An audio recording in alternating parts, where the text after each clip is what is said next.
सभी को मेरा सादर जय जिनेंद्र। अब आगे की कथा। बसंत अंजना की बात रखने उसके माता पिता के पास जाती है, पर खाली हाथ लौट आती है। उसके लौटने के बाद अंजना कहती है, इस अभागिन अंजना का भाग्य परख आई तुम। बसंत चुप। अंजना कहती है कि वास्तव में इस संसार में कोई किसी का नहीं है, सब भ्रांति से कल्पना है। सब जीव भगवान आत्मा है। कौन पुत्री, कौन माता, कौन पिता। ये जीव व्यर्थ में ही खोटा राग द्वेष करके मेरा पना मानकर दुख में जल रहा है। इसमें सत्य सुख का मार्ग खोजना ही हमारे लिए कल्याणकारी है। कोई भारी प्रतिकूलता आ पड़े, कोई मर्म छेदक वचन कहे तो शीघ्र ही इस शरीर में स्थित परमानंद स्वरूप टंकोत्कीर्ण सहजानंद परमात्मा का ध्यान कर पर से लक्ष्य छोड़ देना चाहिए और समता भाव धारण कर अपने आत्म तत्व का आनंद करना चाहिए। यही हमारे लिए उचित है बसंत। अब बसंत पूछती है, ये तो सही कह रही हो दीदी, पर अब बताओ हम कहाँ जाएंगे। तो अंजना कहती है, अरे जहाँ निर्ग्रंथ दिगंबर संतों का डेरा है, जहाँ निर्ग्रंथ दिगंबर संतों की तपस्थली है, किसी का कोई रोक टोक नहीं है, किसी के छिद्र को देखने का कोई अवकाश नहीं है, वहाँ हम अपना निवास बनेंगे, जंगल में मंगल करेंगे, निर्ग्रंथ मुनिराज महामुनिराज के पास बैठकर आनंद करेंगे।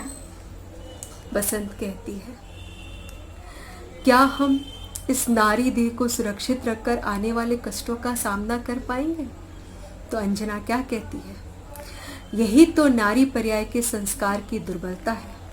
रक्षकों के बीच में भी तो रहकर परित्यक्तता, कलंकित, अपेक्षित, तिरस्कृत और जाने क्या क्या कहकर हम बाहर निकाले गए हैं। क्या अब उनके ही बीच में शरण ढूंढना कहीं बाकी रह गया है। सील और सम्यक्त्व की रक्षा तो स्वयं को ही करनी होती है, पतिव्रता सिद्ध होने के लिए नहीं। इन प्राणों का लोभ तो अब मैं बहुत पीछे छोड़ आई हूँ बसंत। फिर बसंत कहती है, पर हम दोनों के अलावा भी तो अब तीसरा जीव है, उसकी रक्षा के बारे में कुछ विचार किया वह।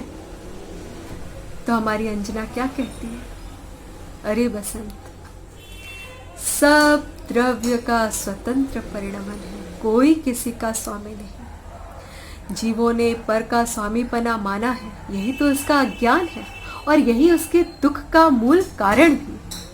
हर जीव अपने कर्मों का नियोग साथ लेकर ही आता है। अपना विधान वह अपने साथ लाया है। वह स्वयं अपनी रक्षा करने में समर्थ है। किसी को मारने या बचाने से वह मरेगा या बचेगा नहीं। उस जीव की चैतन्य सत्ता का अनादर मैं कैसे करूं। अब दोनों को विचार करते हैं कि सूर्योदय से पहले इस नगर की सीमा को छोड़ना होगा।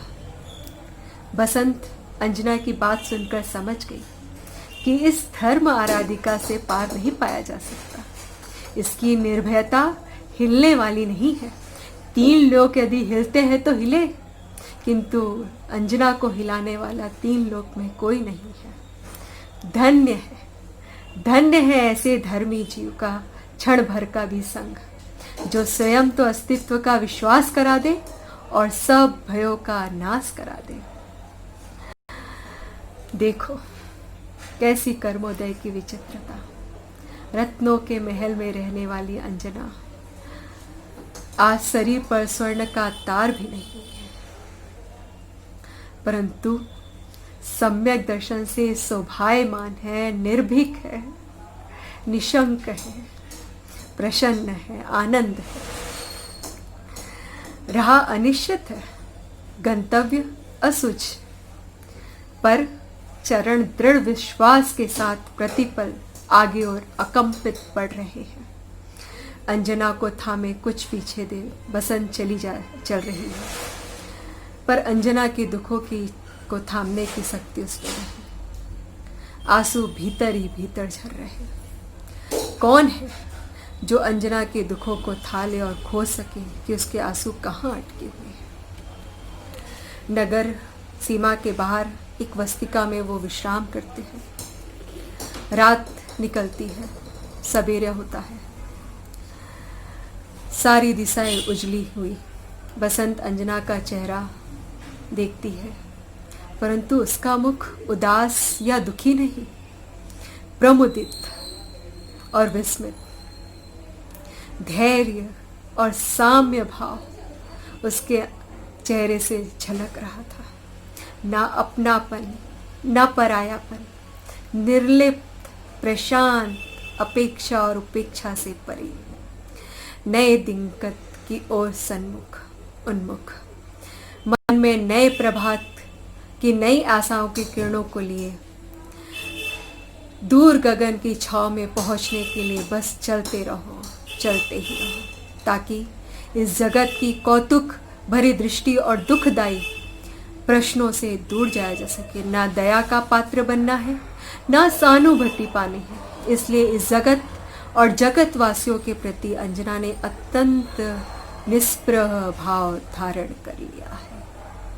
अब आगे ऐसे क्षण में और हमारी चंदना कैसे विचार करती है, क्या धर्म भावना भाती है, अगली कहानी में। तब तक के लिए मेरा सादर जय जिनेंद्र।